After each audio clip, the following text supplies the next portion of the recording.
महाशिवरात्रीच्या निमित्तानं पाथर्डे तालुक्यातील येळी येथील येळेश्वर मंदिरामध्ये दिवसभर हजारो भाविकांनी दर्शन घेतलं। अगदी प्राचीन आणि सुंदर दगडी काम असलेलं मंदिर येळी गावात असून परिसरातील सर्व भाविक नागरिक मोठ्या श्रद्धेनं या ठिकाणी या देवाचं दर्शन घेत असतात। हे अत्यंत प्राचीन आणि जागृत शिव मंदिर आहे। यावर्षी महाशिवरात्री आणि सोमवार एकाच दिवशी आल्यामुळे भाविकांनी लाखोंच्या संख्येने या ठिकाणी हजेरी लावली। पहाटेपासूनच भाविकांनी दर्शनासाठी रांगा लावल्या होत्या। शिवलिंगाची विशेष पूजा पहाटे करण्यात आली, तर दह्या दुधाने शिवलिंगाला अभिषेक घालण्यात आला। श्री क्षेत्र पैठण या ठिकाणावरून कावडीनं पायी आणलेल्या गंगाजलानं जलाभिषेक करण्यात आला। या निमित्तानं 3 दिवसीय सप्ताहाचं आयोजन या ठिकाणी करण्यात आलं होतं। देवस्थानचे महंत रामगिरी महाराज यांनी काल्याची कीर्तन सेवा यावेळी केली। वामन भाऊ महाराज गावाचं भूषण, गावाचं कौतुक, गोल्हार बाबा या संतांची कृपा आहे। आणि त्या साधनेत आपण सगळे बसता बसता बसता बसता 2 तोप लागली, 2 मिठाला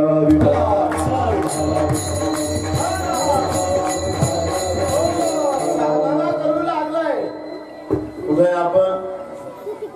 कुठे आपण काशीत ओम नमः शिवाय, ओम नमः शिवाय, नमः शिवाय, ओम नमः शिवाय। भगवान भोले बाबा प्रसन्न येळेश्वर सगळ्यांना प्रसन्न आहे। तुम्ही म्हणतात मग दिसाना कोण काय दिसाना कोण, आणि त्याने जर ठरवलं आपल्याला दर्शन द्यायचं आता सगळ्यांना वैकुंठवासी गोरक्ष बाबा सांगायचे नागपंचमीचं सण, आणि त्या नागपंचमीच्या सणाच्या दिवशी सगळ्या असणाऱ्या आमच्या माऊल्या नागोबाची त्या असणाऱ्या वारुळात पूजा करायची। त्या वारुळाला जायचं, कुठेतरी ती पूजा करायची। पूजा करत असताना एक दिवस एकदा त्या असणाऱ्या नागोबाची अर्धांगी, काय तिचं नाव बोला काय बघी, नागोबाची अर्धांगी नागिनी का म्हणे एवढा असणाऱ्या पंचक्रोशीतील लोक असणारे या उत्सवाला आले। आधी तुम्ही त्यांना दर्शन का देत नाही? म्हणजे अगं ते इथे येतात, समाधानाने राहतात, हेच दर्शन। तुकोबराय दर्शनाची व्याख्या मोठी गोड सांगतात। पाया पडणं म्हणजे दर्शन, पायावर पैसे ठेवणं म्हणजे दर्शन। समाधान, सदा समाधान हेच देवाचं दर्शन। आपल्या अंतःकरणात समाधान असावं। अगं म्हणजे येतात लोक दर्शन घेतात, बस याच समाधान आहे। नाही म्हणजे तुम्हाला ऐकावं लागेल, तुम्ही जाण दर्शन द्या।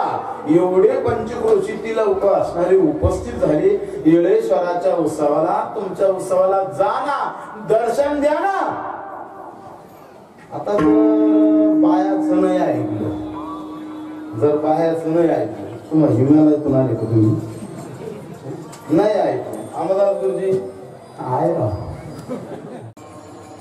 येळी गावातील आणि परिसरातील ग्रामस्थांच्या मदतीने येळेश्वर देवस्थानचे महंत रामगिरी महाराज यांच्या मार्गदर्शनाखाली येळेश्वर देवस्थानचा विकास सुरू आहे।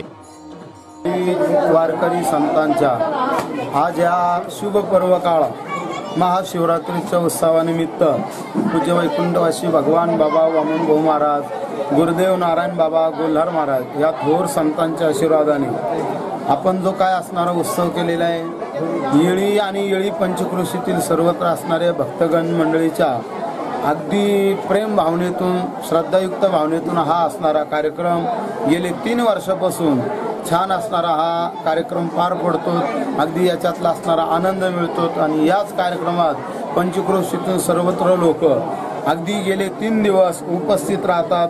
गावही मोठ्या भावनेने, श्रद्धेने या उत्सवासाठी अगदी उत्साह असतात आणि कुठल्याही प्रकारची कमतरता मला पडू देत नाही। भगवान बाबा वामन भाऊच्या चरणी, येळेश्वराच्या चरणी अशी मी प्रतिज्ञा करीन। या असणाऱ्या कार्यक्रमाचा, या पर्व काळाचा अगदी सगळ्यांना असणारा आनंद मिळावा आणि त्या आनंदाचा असणारा आशीर्वाद म्हणून यंदा मेघराजाने लवकर हजेरी लावात। अगदी येळेश्वराच्या चरणी, भाऊबाबांच्या चरणी असणारे कोटी कोटी प्रमाण। आलेल्या भाविकांसाठी या ठिकाणी महाप्रसादही वाटण्यात आला। तर तालुक्यातील अनेक मान्यवर, राजकीय नेते, सामाजिक कार्यकर्त्यांनी येळेश्वराचं दर्शन घेतलं। परिसरातील ग्रामस्थ येळेश्वराच्या दर्शनानंच चांगल्या कामाची सुरुवात करतात। अतिशय जागृत आणि श्रद्धेचं ठिकाण म्हणून हे देवस्थान नावारूपाला आलंय। अमोल कांकरियासह मुकुंद लोहिया, सी न्यूज मराठी, पाथर्डी।